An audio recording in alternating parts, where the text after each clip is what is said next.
Assalamualaikum, apa khabar semua? Terima kasih kerana sudi singgah ke channel saya. Saya harap semua penonton berada dalam keadaan sihat dan bahagia selalu, insya-Allah. Pada video kali ini saya nak kongsikan satu kisah seram. Kisah seram akibat menyeru hantu.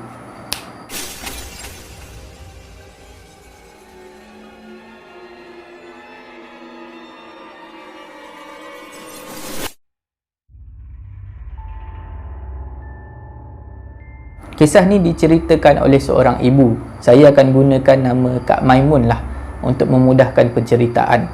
Kak Maimun ni adalah seorang ibu tunggal. Dia duduk di sebuah rumah bersama dengan dua orang anak. Anak sulung dia adalah anak lelaki berusia 18 tahun. Dan anak kedua adalah anak perempuan yang berumur 10 tahun. Semuanya bermula apabila anak lelaki Kak Maimun ni, dia kerap keluar malam dan balik lewat pagi. Pada mulanya Kak Maimun dia tak endahkan sangat. Biasalah budak lelaki umur macam tu memang dia akan keluar malam dan lepak-lepak dengan member. Tapi bila lama kelamaan benda ni makin kerap berlaku. Jadi Kak Maimun dia rasa tak sedap hati lah. Dan dia tanyalah anak dia, sebenarnya kamu ni pergi ke mana malam-malam balik lewat? Kamu buat apa sebenarnya? Lepas tu barulah anak lelaki Kak Maimun ni cerita. Dia bahasakan diri Along. Macam ni mak, sebenarnya Along ada join satu kumpulan paranormal. Kita orang memang buat aktiviti explore pada malam hari, pergi ke tempat-tempat terbiar macam tu lah. Bila Kak Maimun dengar anak dia join kumpulan paranormal macam tu, dia rasa risau lah.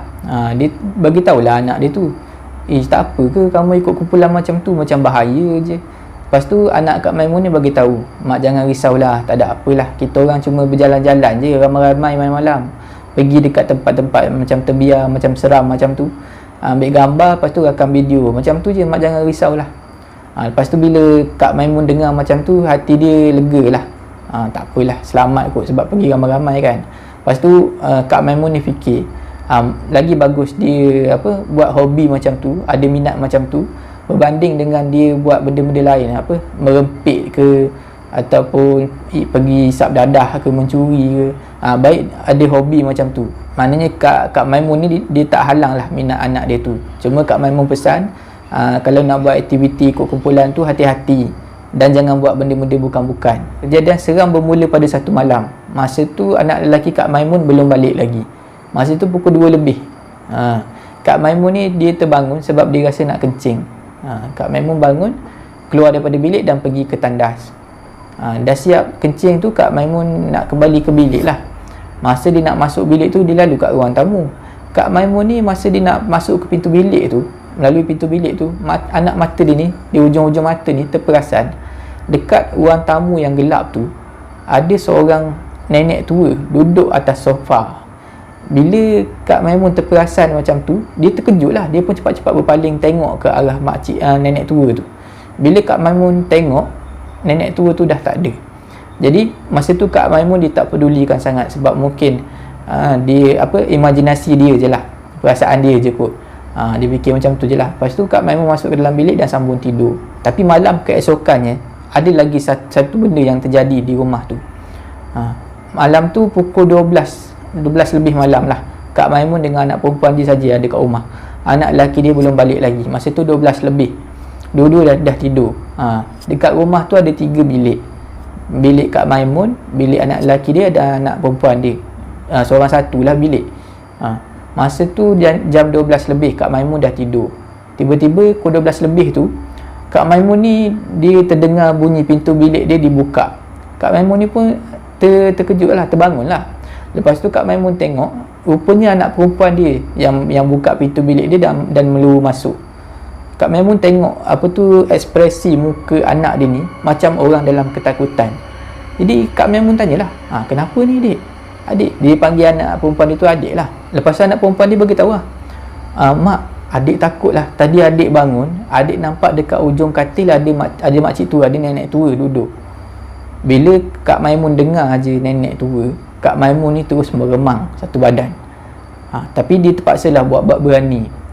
Tak apa, adik duduk kat sini, biar mak pergi tengok. Lepas tu Kak Maimun ni bangun, keluar bilik dia dan pergilah jenguk ke bilik anak dia, anak perempuan dia tu. Dia beranikanlah diri. Dia baca bismillah dan dia buka suis lampu bilik anak perempuan dia. Bila bilik tu dah terang, tengok-tengok tak ada apa. Dan dia biarkan lampu tu terbuka. Kak Maimun pun baliklah ke bilik dia semula. Dia bagi tahu anak perempuan dia ni, tak apa, malam ni adik tidur dengan mak. Lepas tu Kak Maimun ni masa ni dia dah plan dah. Esok aku nak panggil ustaz lah, suruh datang. Sebab ni dah kali kedua rumah tu ada penampakan nenek tua. Malam sebelumnya Kak Maimun yang nampak di ruang tamu, dan malam tu pula anak perempuan dia pula yang ternampak nenek tua. Jadi dia bercadang esok pagi nak jumpa ustaz tu lah, nak minta ustaz tu datang. Dia ada kenal seorang ustaz ni yang tahu pasal benda-benda macam ni. Dan malam tu Kak Maimun dia keluarkan handset dia pasang bacaan ayat suci Al-Quran lah, dan dia tidur bersama dengan anak perempuan dia tu. Keesokan harinya Kak Maimun pun dia telefon lah ustaz ni minta tolong untuk datang ke rumah. Bila ustaz tu dah sampai ke rumah, dia ceritakan lah apa masalah yang berlaku kat rumah tu, apa yang dia nampak dan apa anak perempuan dia nampak. Jadi bila dah dengar macam tu, ustaz tu pun dia ikhtiar lah. Dia pergi tengok lah kawasan ruang tamu, kawasan bilik. Lepas tu dia pun baca doa, baca ayat suci Al-Quran apa yang patut. Lepas tu dia pesan lah amalan-amalan yang Kak Maimun boleh buat dekat rumah tu. Bila ustaz tu dah balik, alhamdulillah rumah tu dah kembali normal. Dah tak ada lagi penampakan yang menakutkan lah. Nenek tua tu dah tak nampak dah ada kat rumah tu. Tapi keadaan normal tu tak bertahan lama. Lebih kurang seminggu lepas tu, Kak Maimun ni ada lagi nampak satu makhluk yang pelik ada di rumah tu. Kali ni Kak Maimun nampak benda lain pula. Kak Maimun nampak ada satu lembaga ni yang sangat hitam. Dia seolah-olah macam satu bayang lelaki yang besar. Seringkali melintas depan bilik. Dan kadang-kadang Kak Maimun nampak benda yang sama ada kat dapur, tercegat berdiri dekat ujung dapur. Benda tu dia macam bayang, tapi dia lagi gelap. Warna dia lagi gelap daripada bayang. Nampak solid lah. Anak perempuan Kak Maimun pun ternampak benda yang sama, selalu melintas depan bilik pada waktu malam. Jadi penampakan ni buatkan Kak Maimun dan juga anak perempuan dia tu makin ketakutan. Anak lelaki dia tak pernah kena apa-apa pun.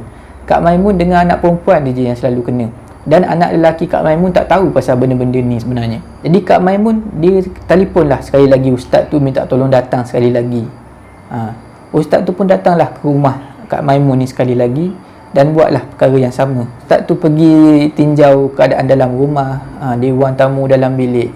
Lepas tu ustaz ni dia buatlah apa-apa guna ilmu dia lah, doa-doa yang dia tahu, ayat suci Al-Quran, berkaitan dengan perkara-perkara ni lah. Lepas tu ustaz ni diam, lama dia diam. Bila dah lama diam tu, tiba-tiba dia bercakap. Dia bagi tahu Kak Maimun, macam ni sebenarnya, benda ni sebenarnya orang dalam rumah ni, salah seorang orang daripada dalam rumah ni yang bawa balik ke rumah benda ni. Dia bagi tahu Kak Maimun. Bila Kak Maimun dengar macam tu, tak ada orang lain dah yang dipikir, memang anak lelaki dia lah punca. Sebab anak lelaki dia selalu keluar malam join kumpulan paranormal tu. Bila Kak Maimun teringat pasal anak lelaki dia tu, barulah Kak Maimun ni cerita dekat ustaz tu. Macam ni ustaz, sebenarnya anak lelaki saya ni ada join satu kumpulan paranormal. Diorang selalu bergerak malam lah, buat aktiviti malam, pergi menjelajah, pergi explore kawasan-kawasan yang terbengkalai, kawasan-kawasan yang seram lah. Ambil gambar, rakam video macam tu lah. Lepas tu ustaz tu minta tolong lah, kalau boleh tolonglah suruh anak lelaki tu datang ke sini, kita bincang dengan dia. Lepas tu Kak Maimun ni call lah anak dia. Masa tu mungkin anak dia ada di luar, tengah jumpa dengan member ke ataupun tengah bekerja ke, tak tahulah.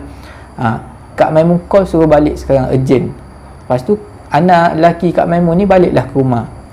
Bila anak lelaki Kak Maimun ni balik ke rumah, ustaz dengan Kak Maimun ni berceritalah dengan dia berdepan, cakap depan-depan lah, sebenarnya rumah ni ada gangguan macam ni.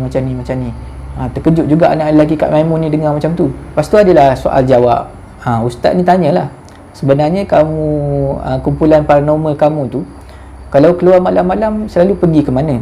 Lepas tu anak Kak Maimun ni bagi ceritalah, sepanjang dia join kumpulan paranormal tu, dah banyak tempat dia pergi. Tanah perkuburan, lepas tu bangunan terbengkalai, bangunan terbiar, Kadang-kadang tu ada juga dia orang pernah pergi ke rumah yang pernah berlaku pembunuhan. Ada juga dia orang pergi ke kawasan kilang yang dah terbiar. Macam tu lah, banyaklah tempat yang dia orang pergi. Lepas tu ustaz ni tanya lagi, bila kamu pergi ke sana dengan kumpulan tu buat apa sebenarnya? Apa aktiviti yang dia buat sebenarnya? Lepas tu anak Kak Maimun ni dia ceritalah, tak ada apa ustaz, kita orang pergi berjalan malam-malam, tengok suasana malam, lepas tu rakam video dan ambil gambar, macam tu je. Kita orang tak ada buat apa-apa yang pelik lah. Lepas tu ustaz ni dia korek lagi, dia tanya lagi, takkan buat benda tu je, mesti ada benda lain ni yang kamu buat. Sebab kalau kamu buat benda tu aje, dia tak jadi teruk macam ni, dia tak akan ikut ke rumah macam ni. Bila ustaz tu cakap macam tu, anak Kak Maimun ni terdiam sekejap. Lepas tu Kak Maimun pula bercakap dekat anak lelaki dia, kalau kamu tak bagi tahu perkara sebenar, perkara ni tak selesai, dia cakap. Kamu tak kesian ke dekat adik kamu tu? Dia petik nama adik. Kamu tak kesian ke dekat adik kamu tu? Setiap malam dia takut sebab nampak benda-benda ni, makhluk-makhluk ni. Dia takut nak tidur, dia tak boleh tidur, kesian kat dia. Bila Kak Maimun sebut je pasal adik ni, anak lelaki Kak Maimun terus saja bagi kerjasama, terus saja cakap apa yang dia tak pernah cakap selama ni. Lepas tu barulah anak lelaki Kak Maimun ni ceritakan perkara sebenar, pasal kumpulan paranormal yang dia join tu. Macam ni mak ustaz, sebenarnya mula-mula saya masuk kumpulan paranormal tu, ahli kumpulan tak ramai pun, lebih kurang 3-4 orang macam tu je. Dan kita orang kalau pergi ke tempat-tempat terbiar ni, kita orang cuma pergi berjalan ramai-ramai, bawa lampu suluh, bawa handset, rakam je, ambil gambar. Lepas tu kita orang balik lah. Kita orang lepak kedai, lepas lepak kedai makan minum tu, baru kita orang balik. Macam tu je aktiviti asal dia, kumpulan asal. Tapi makin lama kumpulan tu makin berubah. Jumlah ahli kumpulan makin bertambah, makin ramai ahli. Dan kalau dulu ahli semua umur lebih kurang sebaya, sekarang ni dah bercampur. Ada yang tua, umur macam-macam lapisan umur ada join. Bila orang dah jadi ramai ni, macam-macam perangai lah. Maknanya matlamat asal tu nak berjalan, nak suka-suka aje, dah jadi lain. Ada di antara ahli-ahli ni yang dia nak rakam benda tu, dia memang nak buru benda tu, nak sampai benda ni tertangkap dalam kamera. Ada yang tahu mentera-mentera dan cuba, bila sampai kat tempat tu dia cuba baca mentera yang dia tahu tu, yang dia cari tu. Makin lama kumpulan tu jadi makin ekstrim. Ada yang sampai bawa darah ayam, ada yang sampai bakar colok, bakar kemenyan sebab nak panggil benda tu. Lepas tu baca mentera. Dan anak Kak Maimun ni menambah lagi, kadang-kadang memang betul-betul datang benda tu bila dipuja, sebab ada yang ternampak depan mata, ada juga yang berjaya rakam masuk dalam video dia. Anak Kak Maimun ni dia masih lagi stay dalam kumpulan tu sebab dia rasa dia selamat, sebab dia tak buat benda-benda tu, ahli kumpulan yang lain buat. Tapi bila dah dengar mak dia dengan adik dia kena ganggu dekat rumah, salah lah, dia punya tanggapan tu salah. Benda ni dia akan follow ikut suka je, tak kira lah orang tu buat ke tak buat ke, dia akan follow sebab orang tu salah satu ahli dalam kumpulan paranormal tu. Bila Kak Maimun dengar semua tu, Kak Maimun ni terkejut. Tak sangka kumpulan yang anak dia ni selalu ikut, kumpulan paranormal tu, ada buat benda-benda macam tu. Lepas tu Kak Maimun ni pesan lah dekat anak dia, kalau kamu sayang mak, kalau kamu sayang adik, kamu kena keluar daripada grup tu, jangan bergaul dengan dia orang lagi, jangan keluar malam-malam ikut dia orang buat aktiviti.